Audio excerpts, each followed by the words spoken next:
Hello everybody, we are back for the May edition of all of my performance videos. May is going to be our Olympic lifting tips month, and I'd like to start this month off with teaching the start position, whether it's a clean and jerk or a snatch. I want to just go over some of the simple basic fundamentals of your body position when approaching and addressing the bar. First thing, when you grab the bar, you want to make sure you use a hook grip where your thumb is under your first two fingers.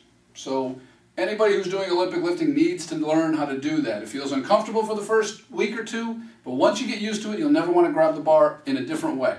You can't pick up the most weight possible without that grip. So you just need to get over that and toughen those thumbs up.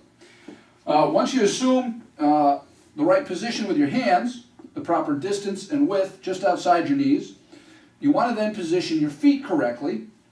Again, I like to see a bit of feet just under hips, maybe a little bit wider, and of course the feet turned out. Everyone has a natural angle of rotation that works for them. Some people's bones are actually rotated, and when I do an evaluation, we measure that to help me understand what a real start position would be for each individual. But generally speaking, it's in here somewhere, maybe 15 to 30 degrees of rotation outward, which produces the best biomechanical position to generate force upward, which is what we're trying to do with a start position. When you get a good start position, everything good happens. When you have a tricky start position, or not in the best alignment, you may not be able to generate as much force when you're trying to move the weight off the floor. And obviously in Olympic lifting, that's the whole idea. Not only do you want to pick it up, but you got to move it fast. So you definitely want to be in the right position. So once you establish your foot width, and you establish your hand width and your hand grip on the bar, the next thing you want to do is establish your, what I call your trunk angle, which is the angle from your shoulders to your hips. Now everyone has a different geometry based on the length of their bones.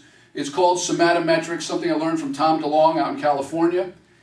When you look at a human, when they set up over this, you've got to make sure that they have all of their centers of gravity lined up in the right position before they start. I call it, those are your centers of biometricity.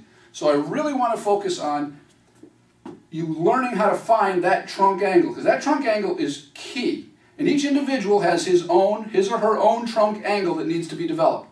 So once you get over the bar, you find your trunk angle with your chest up position, and you want to engage your core, which for the most part when picking something up off the ground, your core is your back, not your stomach.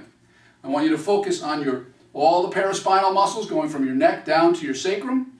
When they fire, it also helps tighten up your muscular corset that goes around your abdominal area, or the transversus abdominis. But I don't have somebody focus on tightening their abdominals, their rectus abdominis in the start position.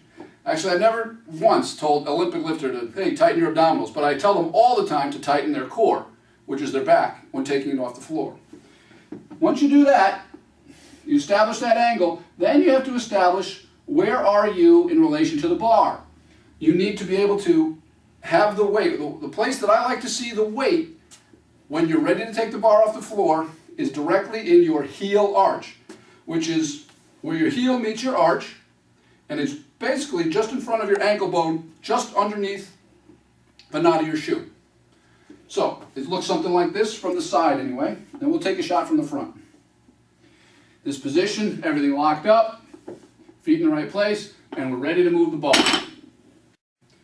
This is what it's going to look like from the front. Proper foot width, proper hand placement or hand width. Obviously this is a clean. This would be for a snatch. You get a little lower, so your trunk angle changes a little bit depending on whether it's a snatch or clean and jerk. So you got to have an eye for seeing that. Hands just outside the knees are open, and my chest and head are up in a neutral position. Now we're ready to move the weight. Here's Michael, my trusty assistant, once again. He's going to help demonstrate some of the things that we just talked about. Go ahead, Michael. Address the bar. Now, as anybody's seen Michael's in the videos before, we noticed that Michael's got to work on his posture, of course. And you can see the roundedness sort of in his upper back. Go ahead, tighten your back a little more, Michael. Now, typically, that's exactly what most people are going to do. When you ask them to tighten their back, they're going to actually lean back and pick their chest up a little too much. Now, bring yourself back over the bar, but bring your butt up a little. Now, arch your back. Engage through your chest. There you go. Now, that's the position to pick up the bar in. He looks much better. His shoulders are slightly ahead of the bar. His shoulder blades are engaged, and his back or core, or I call vertical core, is engaged. Engage it a little more now, I know it's hard. Come on. Now just pick the weight up.